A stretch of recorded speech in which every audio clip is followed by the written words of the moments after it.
noite, são 22 horas e 43 minutos e nós estamos aqui ao vivo, como sempre, todo domingo, para fazer mais um batom com pimenta para vocês. Aliás, não é mais um não, é o batom com pimenta, que hoje tem a presença de 3 mulheres fortes, de muita personalidade e que optaram na sua vida seguir uma carreira política. Uma carreira que nem toda mulher quer abraçar, mas uma carreira que pode sim trazer muitos benefícios para toda a sociedade e para a comunidade. Afinal de contas, descobriram que a sensibilidade feminina é muito importante no desenvolvimento de projetos, na execução de projetos e na descoberta do que realmente as pessoas desejam para as suas vidas. Na Argentina, hoje, Cristina Kirchner foi reeleita e este é um sinal de que as mulheres estão sim ocupando seu espaço por toda parte, em especial na vida pública. E no ano em que nós temos aí a presidência da Dilma Rousseff, estreando como fato histórico o papel da mulher no poder da política brasileira, a gente tem aqui em Joinville várias coisas acontecendo, dentre elas uma pré-candidatura de uma mulher a prefeita de Joinville.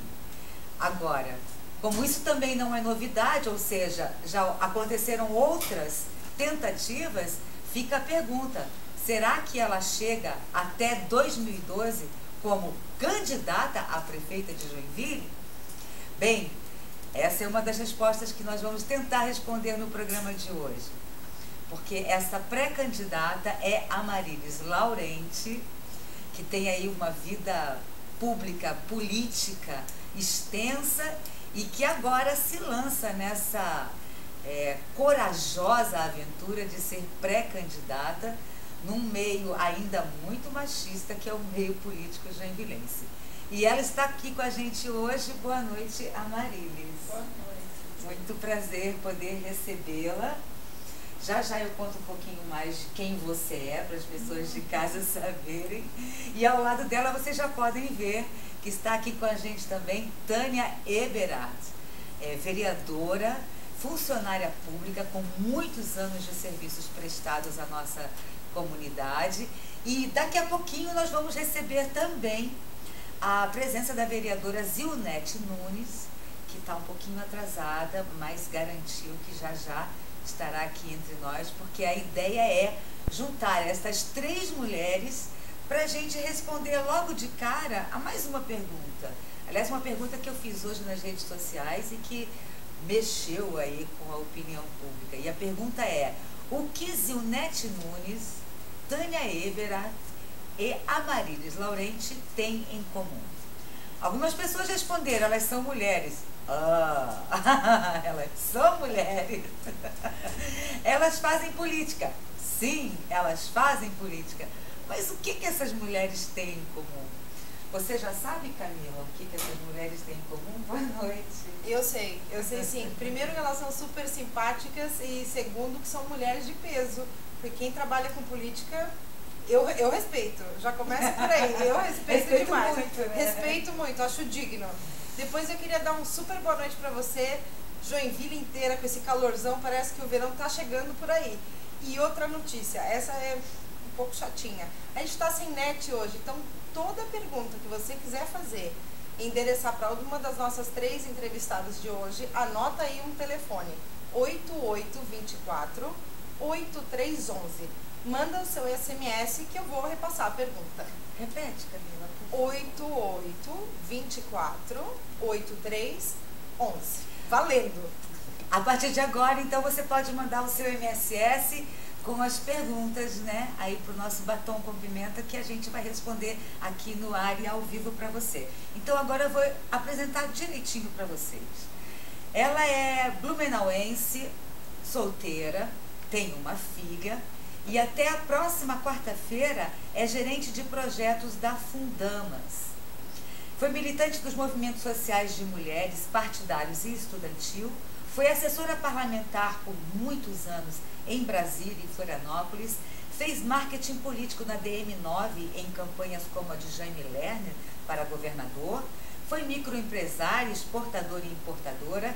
E agora ela é pré-candidata do PDT a prefeita de Joinville.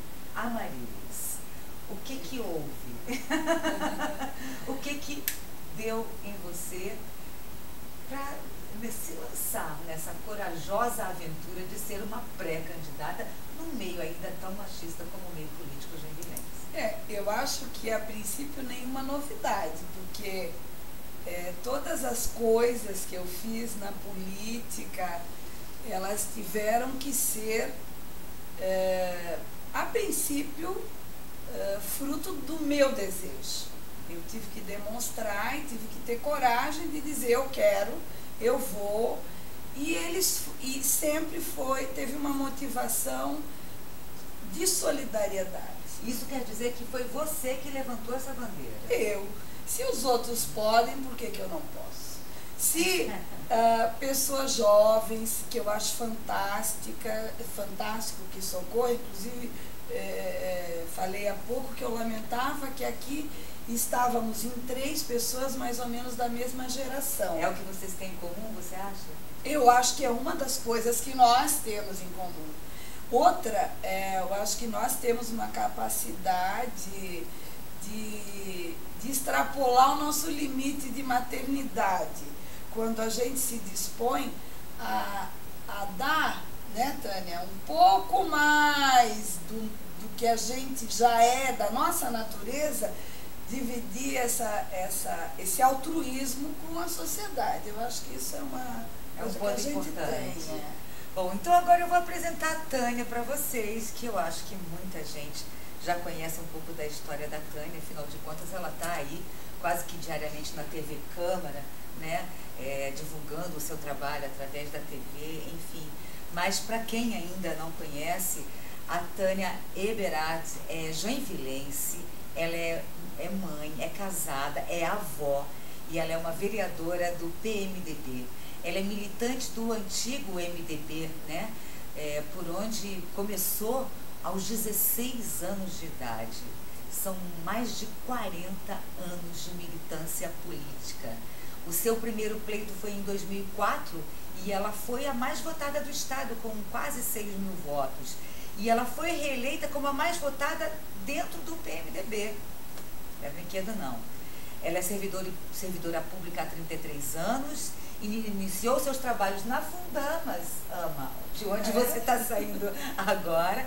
Coordenou os SERES e os SERGES, fez muitas coisas. Se eu fosse contar em detalhes, a gente ia ficar a noite inteira só falando da Tânia. Foi secretária de Desenvolvimento Comunitário, implantou o Conselho Municipal de Direito da Criança e do Adolescente, gestora da Secretaria de Saúde em 99 e foi também diretora do Hospital Municipal São José. Ela está no seu segundo mandato? Segundo mandato como vereadora. Segundo mandato. E você também já foi uma pré-candidata a prefeita de Joinville. Já foi, né, de vez em quando o nome vem de novo, né? Hoje, quando eu fiz a pergunta, o que é que Zilnete, Tânia e Amarilis têm em comum, alguém chegou a cogitar que as 3 seriam pré-candidatas a prefeita. É ou não é, Tânia?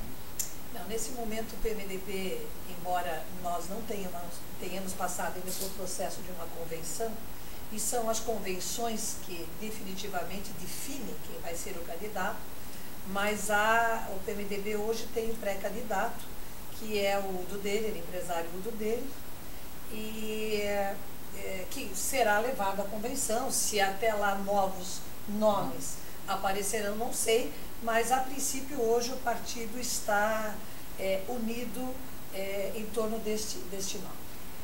Qual é a resposta que você daria, então, à pergunta que eu fiz? O que é que a Zilnete, a Tânia e a Amarilis têm em comum? A coragem. A coragem de conviver num meio difícil, bom de se viver, eu diria, o único e o maior e o melhor espaço em que se tem para definitivamente mudar a qualidade de vida das pessoas, de mudar o país, o estado, uma cidade, mas principalmente por sermos mulheres, encontramos algumas dificuldades, né? Algumas dificuldades e preconceitos, ainda lamentavelmente tem quem ache que a mulher é menos capaz do que o homem de fazer política, as nossas dificuldades pessoais de ser política, dona de casa, mãe, avó, isso demanda muito mais tempo que nós, porque quando todo mundo chega em casa e para e diz, agora eu tiro o meu sapato, o meu chinelo e vou descansar, nós ainda temos, não é, uma outra rotina por fazer, né? Então, a coragem, eu acho que talvez seja o que mais nós temos em comum, de conviver num mundo que não é fácil, não. Bom, então eu vou dizer qual é a minha versão para essa resposta, já que ninguém falou até agora, eu vou falar. Todas as respostas estão certas, todas são corajosas, têm muita atitude, todas fazem um trabalho social bacana, mas eu acho que as três começaram no governo Carlito como aliadas, através dos seus partidos, apoiando a atual administração que está aí. E hoje, há menos de um ano, há um ano de termos novas eleições, a minha pergunta é, como é que você deixa o governo Carlito, Maria? Eu deixo o governo Carlito não como oposição ao governo Carlito. Eu deixo o governo Carlito como eu entrei no governo Carlito, com algumas divergências e na perspectiva até de somar para que ele pudesse acertar mais. E me coloco à disposição como candidata do meu partido, não como uma forma de afrontar esse governo, mas como uma forma de elevar o debate nesse processo que vai começar a acontecer, das candidaturas, porque eu acho que nós temos que começar a discutir determinadas coisas em Joinville que estão fora da pauta. Por exemplo? Por exemplo, eu fiquei muito feliz que na semana passada eu dei uma entrevista para o Sérgio, e quando ele me perguntou o que me preocupava muito, eu disse que o que me preocupava muito em Joinville é a mobilidade, que a gente tinha que começar a pensar nessa cidade para daqui a 20, 30 anos, e tinha que ser uma coisa rápida, e começar a usar outras alternativas de transporte coletivo. Agora eu vejo o Carlito foi para a Europa para ver isso. Acho que já devia ter feito antes. Essa é uma divergência, mas acho que somei nessa perspectiva. Sou radicalmente contra a saúde pública ser privatizada como está sendo, não gosto disso. Acho que não. O meu guru de saúde pública é o Campos da Paz, da rede Sara Kubitschek. Ele diz que a saúde sobra dinheiro na rede Sara Kubitschek, que são uma rede de hospitais de referência e de alta complexidade no Brasil. Então, E por que você acha que modelos como estes, que já deram certo, não são mais imitados, repetidos? Eu acho que por uma questão básica, que é interesse econômico. A gente tem que encarar isso. Por isso, por exemplo, problema social, programa social. Não existe programa social sério que não parta do pressuposto da divisão da riqueza. Então, são programas que buscam o seguinte, mecanismos de dominação das pessoas. Eu vou dar R$50 aqui, porque esse pessoal que ganha 50 vai estar do meu lado. Então eu quero levar essa discussão, que eu acho que está esquecida, que era uma discussão que nós fazíamos, né, Tânia? Lá atrás, há muito tempo. E que eu acho que tem que ser urgentemente retomada. E como é que você já deixou, né, o governo Carlito? O partido já deixou o governo, né? Como é que você sai dessa história, Tânia? Bem, duas situações. Uma, nós deixamos o governo Carlito quando nós tínhamos a certeza que nós teríamos um candidato próprio.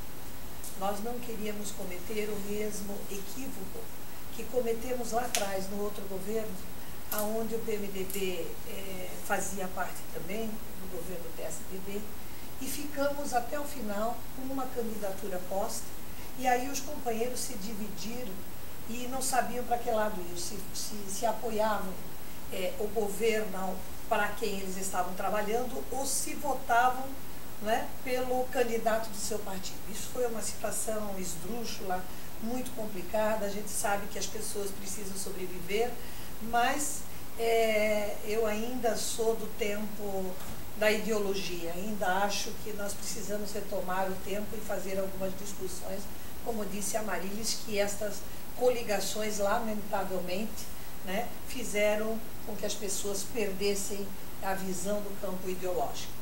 Mas também nós deixamos com uma certa frustração, porque quando nós enfrentamos, inclusive, algumas dificuldades para estarmos no governo Carlito, particularmente eu, naquela oportunidade que presidia o meu partido, nós fomos com uma expectativa um pouco maior, né?